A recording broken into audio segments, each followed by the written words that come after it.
Lindsay and Jason are online. Technically, you've got to take a roll call vote now under the new statute when you have one person participating, so just take a roll call and all that, if you don't mind. Tracy, are you ready to go? This meeting is being recorded and/or transcribed. Evidently. All right, we will call the May 11th, 2021 Board of Public Works and Safety to order.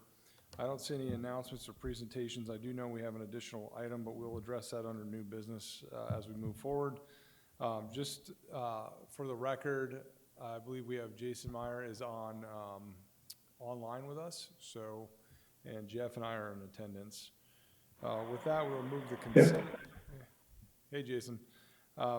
We will move the consent agenda. Is there, let's separate these because I do not believe I was at the, well, we can do it because all three of us are here, so. Is there a motion to approve the consent agenda? Motion. Motion by Jeff. Is there a second? Second. Second by Jason. All in favor, please say aye. Aye. Aye. I will abstain since I was not in attendance for the meeting of April 27th. Moving on to resolutions, we have a request to approve fire and emergency services contract with Fall Creek and Delaware Townships. Chris, anything of note there? So these are the annual township contracts that we have with both Fall Creek and Delaware for fire protection services. I'll tell you that the Fall Creek Township contract is in a total amount of $829,859. The agreement with Delaware Township is in an amount of $299,634. The Fall Creek Township contract went up almost about $90,000 to $100,000. The Delaware Township contract, compared to year end, went down about $7,000. Yes, went down about $7,000. So it's the same agreement that we've had with them for the last several years. So happy to answer any questions on those. Any questions for Chris? No. I know, Jason, you'll need to abstain on the Fall Creek Township contract. So let's Correct. Let's go ahead and make, is there a motion to approve the Delaware Township contract? Motion to approve the Delaware. Motion by Jeff, is there a second? Second by Jason. Second by Jason, all in favor, please say, oh, well, I guess I'll take a roll call. So, Jeff, how do you vote? In the affirmative. In the affirmative. Jason, how do you vote? Yay. And I vote yay as well, so it's a unanimous vote on the Delaware Township contract. Moving on to the Fall Creek Township contract. Jeff, is there a motion to approve? Motion to approve. And I will second. Jason, I know you will abstain, so let's go ahead and do a roll call. We know Jason's abstaining from this vote. Jeff, how do you vote? Yay. Yay, and I vote yay as well. So 2 votes of yes and 1 abstention. Those are our only resolutions for today. Moving on, we have. Scott, we got one more. I'm sorry, you're right. Request to approve a 4th amendment to the lease agreement between the city of Fishers and Fall Creek Township. Yeah, I think Sarah's. Sarah? Hi, Sarah Sanquist, Director of Parks and Recreation. Before you have an agreement to approve a lease agreement between Fall Creek Township for 2021. It is through the end of May of this month because we just moved. So this is the lease that also includes or takes into account plowing and salting. So is this a final termination then, going forward? This is it? Yep. So Okay. this will be our last contract with Fall Creek Township. And like Sarah mentioned, it's just prorated based on the terms that we've had to date. Yep. And then, as you know, we typically have reductions for the services that we provide. Right. Those services have been reduced over the years, so there's not as many reductions. But as Sarah mentioned, we still did perform winter snow and salting services out at the township. Is there a motion to approve? Motion to approve. Motion by Jeff. I assume again Jason's abstaining, so I will make a second on this motion. All those in favor, please say aye. Aye. Aye. Jason abstains. So Jeff is a yes, Scott's a yes, and Jason is abstaining. Yes. Correct. All right. Moving on to regular unfinished or new business items. Sarah has a conversation about the amphitheater rental. Yes, Sarah Sanquist, Director of Parks and Recreation. We would like to have a conversation with you all about establishing a policy and rental rate for the Nickel Plate District Amphitheater. And develop some guidelines on who can have a rental there, what types of outside groups. We know already that we allow HSE schools and affiliates with HSE a complimentary rental. What we would build into this policy and rental rates is that rental only includes the rental of the stage. It doesn't include additional AV services, any services that might be required by DPW. So those would be add-on fees. Typically, the AV services are about $800 to $1,000. We'd want that to be contracted directly through our provider.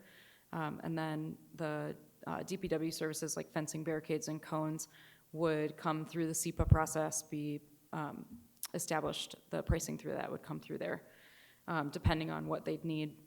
And then we are proposing a $2,500 just flat rate for a rental from a community group. That community group is what still needs to be defined. We're thinking it would be recitals, possibly weddings. I don't know that that's really the use of the stage, but theatrical performances, places where people need a big space and are looking to possibly have a performance attached to it, but also use the amphitheater lawn. So proposed rate of $2,500, and then those add-on fees would also be established for that too. If somebody was requesting to have an event that's ticketed, we would require fencing. So they'd need to either provide that fencing from an external rental or rent it through DPW. So I think maybe to provide some broader context for you guys or historical perspective, when we first built the amphitheater, there was kind of a philosophy that the Parks Department would control all of the programming. So the only programming that really happened at the amphitheater were only city-sponsored events, and there was just kind of a carte blanche. No, we don't do any other programs, or nor do we rent the space out. As time has gone by, Sarah and I have had this conversation. It's an asset that has been of interest to a variety of different groups over the years, and it's growing in popularity or demand to have more outdoor events, obviously with COVID and things of that nature. So the question is, should we allow for the community to have access to the amphitheater for a variety of events? In a perfect scenario, we could all think of this scenario where a 4 to 7 year old group of young girls have a dance recital, or the Eagle Scouts are swearing in their new set of folks. Those are like, oh yeah, that'd be great to have them out there. I think the broader policy issue is when we get into, what if someone wants to host a political fundraiser? What if someone wants to have a protest? What if you can think of a variety of issues here, and what I think our legal team has brought up is, what are the guardrails that we want to put on this from a policy perspective so that Sarah has firm ground to say yes or no to a particular event, and we're not susceptible to being accused of being discretionary in our decision-making around these things. So I think the conversation that we need to weigh in on, I think today's conversation is really just more the initial discussion. You can go from just saying, no, unless it's a city-sponsored event, we're not doing it, all the way to anyone who wants to pay the fee that Sarah just mentioned and can come in and do it. And then there's somewhere in the middle, and how do you craft that? So we should probably start at that level. Where do we want to land on that continuum? And then we can draft the policies associated with it. Yeah, Scott, I think you're right. It's easy to look at the good scenario, but it's also very quick and easy to end up in the negative scenario as well of how do we control the content? And so if someone wants to do a play and it turns into something that, are we going to review the content of that? It's a gray area. And then what legal grounds do we have to say no to one group and yes to another? And I'm in favor. I think, look, it is a great asset. I think trying to find that common ground, Right. but also not end up in a quagmire of, lawsuits because we start denying people because we have this policy. And at the same time, I think there's content that none of us want to see up on that stage because we're going to end up in a different kind of lawsuit. And so how do we craft that without putting Sarah in a bind of having to review document after document, that, you know, or a whole script of a play, or, as an example. So I'm open to it, I guess, is really what I'm getting Yeah. at. That's a very long answer, but I think there's a lot of questions before Well, Chris, from you, thank you for that, Jeff. I think I feel I reflect the same sentiments in many ways. I think one of the questions I had for legal is whether you can actually restrict rental based on activity type. So, and this is where I think it just, you know, lawyers would have a heyday with this, but if you said, well, these are the 4 activities or the 6 activities that we view as appropriate for rental. So you could see, can you literally say, hey, look, political events are a non-starter. It's not to be used for political events. So I don't know if it's easier to say, here are the list of permitted uses, or here are the list of prohibited uses for this. So, the concern obviously that we would have, and we've run into these with other park facilities, we've run into it with the farmer's market conversation that we've had a while ago, right? It's government speech, and when you're stepping in the shoes of denying one group but approving another group, are you as a government speaking for your preferred person or the preferred message that you want to get out? I think from a legal perspective, the categorical approach that you mentioned is something that I think we can get to potentially. What we certainly can't get to is Sarah's group wants to rent it for ABC function, Chris's group wants to rent it for, you know, a different thing, and you've heard that Sarah's group's not a great group, and you have these like preconceived notions of not wanting Sarah's group or her message to be out there. So you deny it based on that. That's not what we can have, because then we're definitely getting into governmental speech. But the categorical approaches that you mentioned, like we've kind of initially discussed, weddings, you know, theatrical performances, certain things like that. I do think there's a way that we can craft that and still be in a safeguard, because we do control what goes on at the amphitheater to an extent, right? Because you did have the spectrum that you provided, and on one end it is to not allow it to be used as a rental facility. But I do think you can take a half step there and start to allow groups to use it based on certain activities that we would find meet certain criteria. It's not that there's a particular group and a particular message that we don't want to come in. So from Jason and Jeff, from your perspective, in the way my mind works, it's easier to say the things you wouldn't want to see there than it is to say the things you would want to see there. Because Yeah. to me, you know, like political activities and political rallies, political fundraisers would not be an appropriate use of a taxpayer asset. Like, Well, I feel like either way, we're gonna have people trying to get around it. So a political activity could be a concert, or, because we've seen that before, where it's, you know, a possible permissible activity veiled in more than that. I'm not saying that we shouldn't go one way or the other. Yeah. I'm just saying that we've seen already with Yeah. the requests coming in that people want to host their event yeah. and say things. So Scott, Mayor, is another thought on this, since it is a city of Fishers taxpayer asset, you have to be a resident as the signature, if you will, on the contract, the one that's hosting the event? Or are we gonna open the doors to anyone? It's a good question too. I don't know. Well, on that, I had originally said $2,500, you know, flat fee, and that fee is set high as a first level of deterrent, because we also want people who are gonna host events that are successful and, you know, are capable of pulling off an event with minimal support from our staff as well, but also, so that fee is set at a higher rate to begin with, but we hadn't had a proposed non-resident rate, so I think we could apply that 50% higher rate onto there for non-residents. Which would be consistent with what we do with other Yes, venues. absolutely. I'll tell you, my first blush was $2,500 for that facility seems awfully light.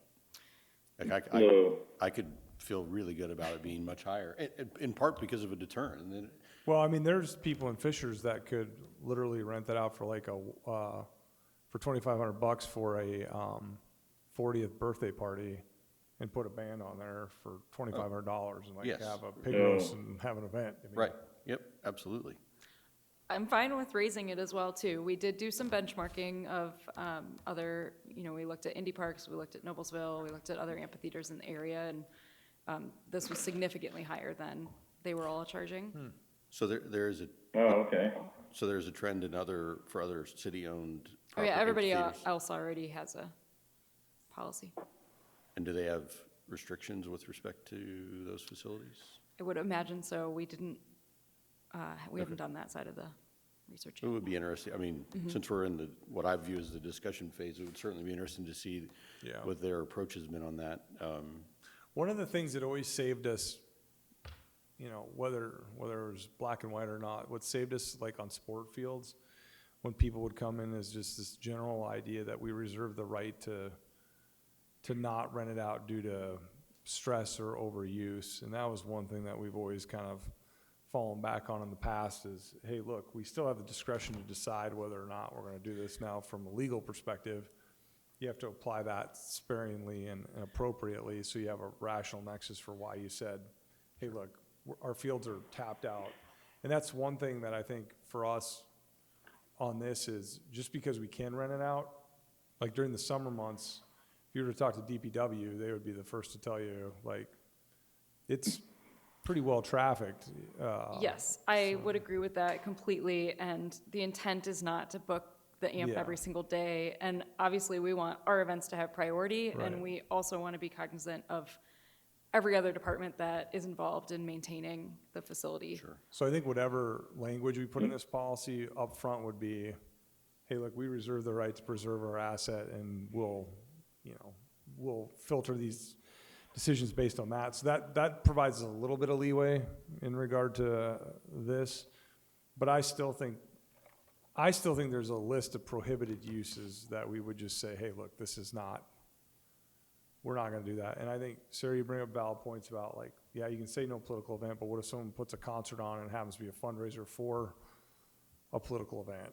Or how do you today delineate between a concert for a cause and a political event? Like those are hard to delineate around, so. Yeah, and Scott, something else too to think through is by doing this, it also can restrict our ability to host as a city spur-of-the-moment events like a opportunity for a musical act or whatever we may need to use it for.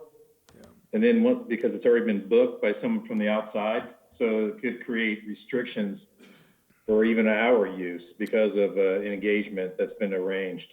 So I will add to that as well too, because we don't obviously want to give away dates that would be potential for us to program. So the typical process for a Tier 4 event on a SEPA is submission at least 90 days in advance for any amphitheater rental, and we are a little bit lax on that with other events. We would be hard and fast with that on this to preserve our own dates, and then also to put blackout dates in advance and to not allow, unless we have, in extreme circumstance, but in general, these would be rentals from Sunday to Thursday. One thing that maybe we could borrow from is the field use agreement in the sense of prioritization. So if we know we're only going to have a certain number of days available, and we know that we're going to keep a close eye on, when it gets dry or we have heavy use, the turf back here just takes a beating. You could go to city-sponsored events are the number one priority. Schools get the next priority. I wonder if you couldn't just go down that list and say, yes, all of these groups have the opportunity to rent it, but understand it's going to be viewed through the perspective of this prioritization, and if you're at the bottom of that prioritization, so be it. We may get to you and realize that the amphitheater just can't handle yet another event. I mean, that I could like be that. a message to the community, like, hey, schools, you're up next. Early childhood education, if there's a program or something like that. I don't know. I mean, I think we could categorize those to some degree. Yeah, maybe pairing that with the prohibited uses. Yeah, that would probably get you a long ways towards being able to make those decisions and have a policy framework to do it that you can stand behind. I think prohibited uses, I personally don't think we should have for-profit use of the venue. So what I wouldn't want to see happen is someone comes in here, rents it for $2,500, brings a band that they love, sells tickets. Like, I don't think that they should be using a public asset to make money off of it. So any for-profit purpose, I would have a hard time with. What do you think about, because I agree, and what do you think about requiring a revenue share? They're in that tier, so they're already at the bottom, but then Yeah. additionally, on top of the 2,500, there's a revenue share. I mean, I'm As well. comfortable saying no to any for-profit. Like, I don't see why we would leverage that public asset to let somebody make money off of it. I don't know what would be the point of that. Well, I think to counter that, and I understand exactly where you're coming from. My flip side of that would be is if we're bringing people downtown. So it would have to be, I think, under the revenue share agreement that Sarah talked about. The benefit would be is that we're bringing people downtown and they're probably going to spend money in the business in addition to the concert, or most likely, hopefully, going to spend money in the businesses downtown, and that might be where the benefit would be. I think, so maybe one way to think of it, and I think it's a good point, Jeff.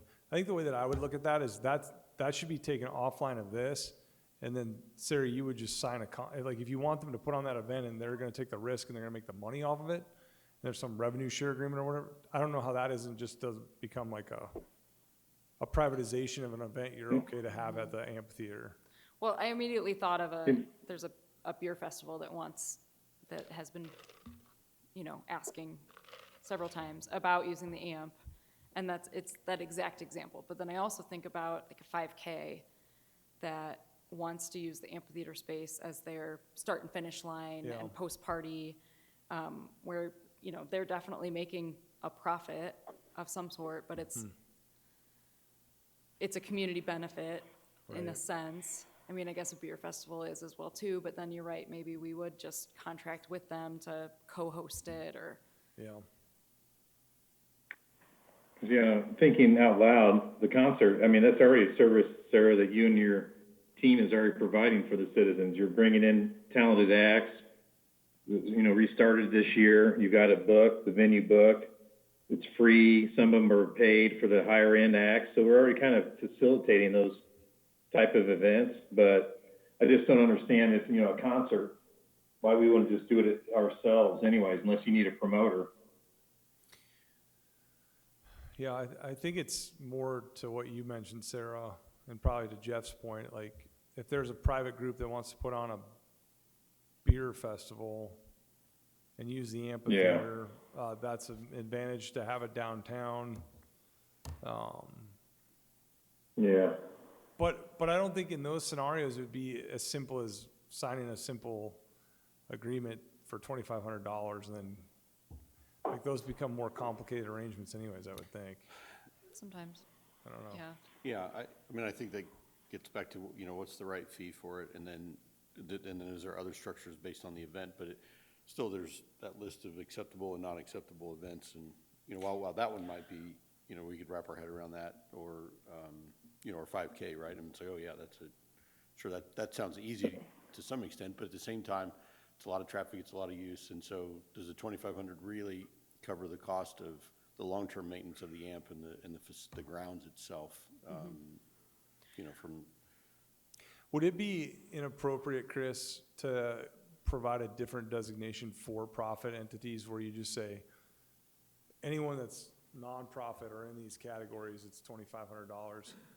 for-profit is based on specifics of the event you're trying to, so it becomes a discussion with Sarah and her team, like, come in and tell me what it is you want to do. You're clearly trying to make money off of this, because it's just complicated. Like, the beer one, you might say, well, yeah, it's a flat rate, what have you. The 5K may be a revenue share. A concert may be something we'd be interested in, but it's like each one almost has to be negotiated as a standalone. Which doesn't help with standardizing this. I mean, I don't know that there is a way to standardize it, but that is one of our motives with establishing this, is to standardize it, because we're getting so many one-off requests that are all varied. Yeah. What about adding in as one of the, I don't know if it's a non-permissible use, or at least just something that says, you know, we don't want to duplicate services, and so that is a factor in denying it, just based off of, we already have a concert series, we already have, you know, these types of events that we're doing. Could we leave it as vague as that, but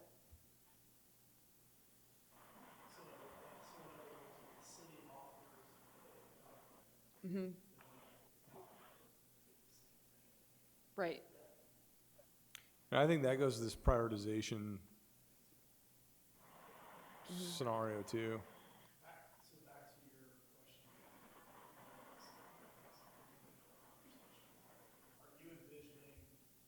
That there's for those for-profit entities, that there's a fee, a flat fee, that's either the same or different for renting the amphitheater. Because, well, so if we want to take the extreme here, right? Imagine a scenario where somebody decides they're going to put on a concert out here Right. for 8,000 people ticketed, but our fee is $2,500. Right. You know, like, Yeah, right. It's not enough. that's not nearly enough. But on the flip side, if we're putting a 5K on that we really want down in our community, and $2,500 for them to celebrate at the finish line here seems like, okay, you know, great, whatever. Those are two totally different conversations. Yeah. Personally, I like giving, you're not gonna like this answer, but I like giving Sarah the ability to negotiate those things based on the scope of the event. Because I think, to your point, 8,000 people down here, you know, if it's $10 a head, that's $80,000. Right. But it's not a $2,500 expense for the city. It's much more than that, because of the services of the Parks Department, DPW, the Police Department. I mean, that could be a $25,000 expense for us. So, which I know is not what you are looking for from an answer standpoint. But I think there's two discussions here. I think you have the usage of it, and then we have to look at fees. And I think they're kind of two divergent the parallel paths maybe in terms of how we want to look at this. What's the capacity of the amp, do you know? It's about 5,000. Because I wonder if there's an escalating fee too for these for-profit entities, just as we're thinking out loud, that, you know, per 1,000 people, per 500 people. Per 500 probably is. Yeah, that you continue to have some threshold. sort of escalating mark that's on it. I like that idea. I mean, that works well if it's a ticketed event, Right. but if they Well, it just, doesn't have to be ticketed. I mean, we can head count or spot check okay,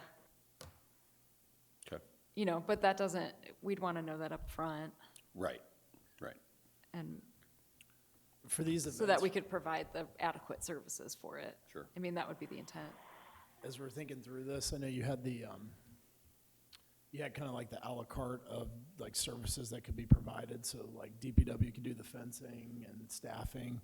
What from a staffing perspective do you have in it?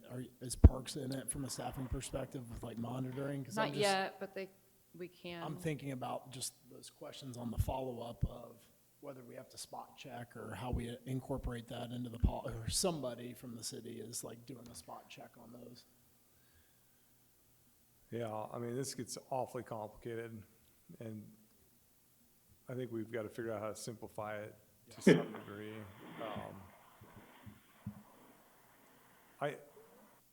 I personally believe that if you were to prioritize city events and then say school events come next, the amount of opportunities left for the rest of the group, if we were being honest about scheduling and wear and tear on the facility, are probably not that many. I would be shocked if we're, you know, negotiating 100 of these outside of what we're already doing. Yeah. What types of calls are you getting right now? I would assume churches are big into this. Churches, Yeah. dance studios. We have a bunch of HSE ones that are taking place. We have one tomorrow, actually, with Fishers High School. The beer festival that I mentioned, Concerts for a Cause, non-for-profit groups that want to do a fundraiser concert, 5K. I mean, it's across the board.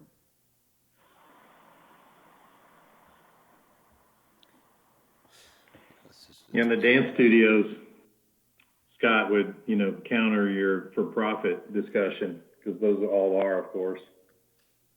Right. Yeah, well, I think, as Jeff mentioned, I think I'm probably wrong on that as I think through it. There's probably public good in some of those that would be worthwhile having at our, Yeah, I mean, for a theater. dance recital specifically, you'd hope that the people who are participating are already residents or part of the community. And so they want to showcase is there, their talents. is there a problem, Chris, in articulating in the policy, and I know you're not gonna love this, more of the vision of what it is the amphitheater was intended for, so that we have some framework of saying, like, we created the amphitheater to be a family-friendly, community-oriented, you know, blah, blah, blah, blah, blah, so that, Like your mission statement. yeah, so that you could come back and say, look, we're weighing some of these decisions based on whether you're public or nonprofit. If you're bringing a bunch of little kids for a dance recital, now the fee structure would be the same, I'm not saying that, but Yep. like some general statement that is a fallback for us that, yes, you may have to go defend us, but we would at least, Sarah would be able to say, I don't know how you can call X a doesn't meet the mission of what we're trying to accomplish here. I mean, is that possible? By itself, I would say no, combined with I would- other yeah. language in our policy that we will have and some of the things that we've discussed here this afternoon, I think it could add to it, certainly. I mean, you're providing the overall mission statement and the objective, combined with prohibited uses, combined with categories of events that we want to see, combined with your prioritization schedule that you've mentioned, then certainly I think we could have it in there. It's just, again, it always comes back to the degree of subjectivity that you would place on the city in determining yay or nay for these things. Yeah, that's what I would think. I think. Sir, the I've hard- I been, mean, well, you know, Go ahead, Jason. sorry, I was just saying, while we were, you know, having this discussion, I've just been looking at like Carmel and Noblesville. I don't even see they offer the rentals of their amphitheater space. It's more shelters and things of that nature around certain common areas.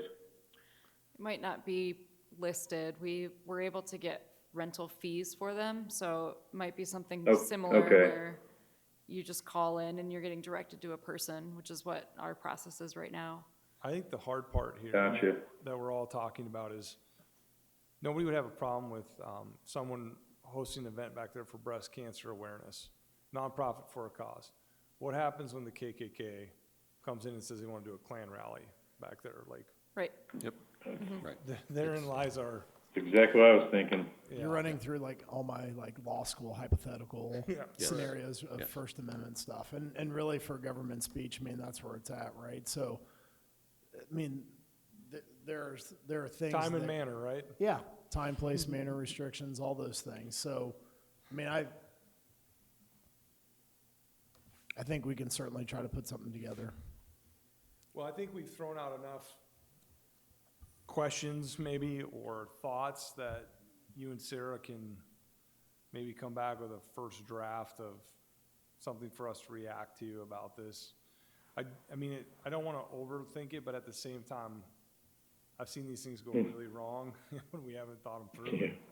just want to make sure we're thoughtful about it. And we have never, correct me if I'm wrong here, Sarah, but we've never rented it out to anyone before, for the most part, have we?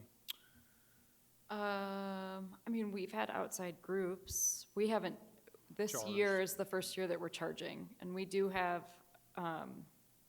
we have a rental on May 22nd that we're charging 1,000 Yeah. and then requiring them to get their own EV.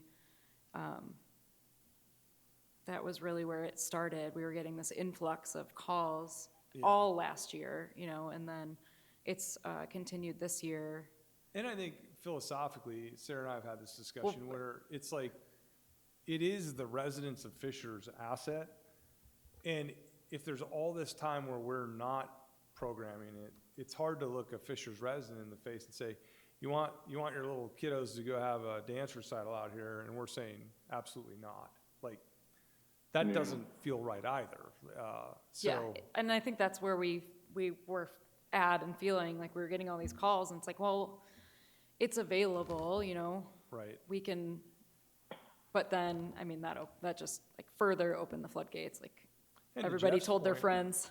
I mean, to Jeff's point too, that's more people downtown going to restaurants after the recital. I mean, those are all good things happening as well. So I just think we need to put a policy in place that at least gives us the most defensible position to be at to say no to a particular group. I think is where, you know, however we land on that, Chris, I don't know, but